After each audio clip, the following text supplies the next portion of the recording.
Today's episode of Off the Timeline is titled The Oregon Disaster That Accidentally Created the Pac-12's Greatest Rivalry.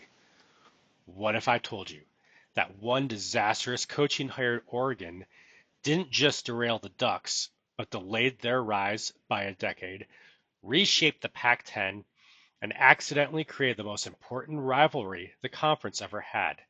Not USC-Oregon, not Stanford-Oregon, Arizona versus Oregon. And by the time NIL and the expanded playoff arrived, this rivalry wasn't deciding conference titles, it was deciding who survived January. Section 1, The Disaster, 1998. Let's start in 1998. Oregon panics. They want toughness. They want credibility. They want instant legitimacy. So they hire an NFL legend slash mediocre head coach with zero patience for college football and offense, Buddy Ryan. No recruiting instincts, no respect for boosters, no interest in Oregon's evolving identity. Almost immediately, everything goes wrong. Recruiting collapses. NFL assistants violate NCAA rules. The offense becomes rigid and outdated. And within 3 seasons, Oregon goes from rising program to conference punchline. By 2000, the Ducks are 2-9. Nike quietly backs away, and Oregon fires Buddy Ryan, having learned the worst lesson possible. You can't skip the culture part. Section 2, the vacuum. And here's where the butterfly effect begins. Because when Oregon collapses, someone has to fill the space, and two teams do. Washington State gets legitimacy instead of being a fluke. But Arizona becomes something much bigger.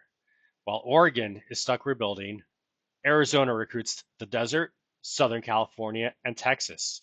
They build defensive toughness. They win ugly. They don't care if the game is pretty. By the early 2000s, Arizona isn't a spoiler. They're a gatekeeper. Section 3, Oregon's slow recovery, 2001 to 2006.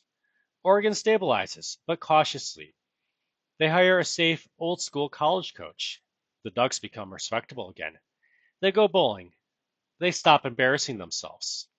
But they aren't cool. They aren't fast. And they're definitely not revolutionary. And while Oregon is rebuilding slowly, Arizona is stacking 9 and 10 win seasons. The Pac-10 becomes deep, physical, and miserable to navigate. And nationally, no one's really scared of it. Section 4, Chip Kelly arrives late. Then in 2007, Oregon finally swings again. They hire Chip Kelly. But here's the difference in this universe. Chip Kelly isn't early. He's late. The innovation still works. The tempo still shocks defenses. But Oregon isn't inventing the future anymore. They're chasing it. By 2009 and 2010, Oregon is elite again. But Arizona is right there with them. And instead of Oregon becoming the Pac's uncontested king, a rivalry forms. Section 5, the rivalry era, 2011 to 2015.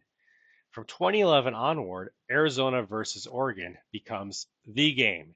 Speed versus steel, tempo versus control, brand versus culture.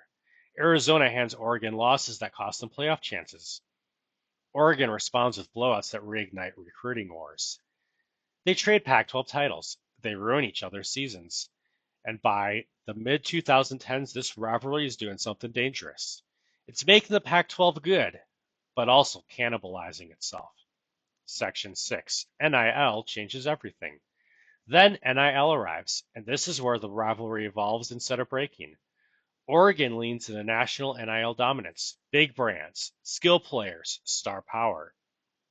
Arizona goes the opposite direction, retention deals, offensive line money, 4-year culture contracts. And suddenly the rivalry is not just about talent, it's about philosophy, flash versus foundation. Section 7, expanded playoff era, 2021 to 2025. The expanded playoff saves the Pac-12 in this universe. Arizona and Oregon stop eliminating each other completely. Sometimes they meet in November, sometimes in Vegas, sometimes in the playoff itself. The Pac-12 finally markets itself correctly: desert to forest, speed versus steel, Thanksgiving weekend every year. And for the first time in decades, the Pac-12 has a real national identity, not USC nostalgia, a rivalry that actually matters.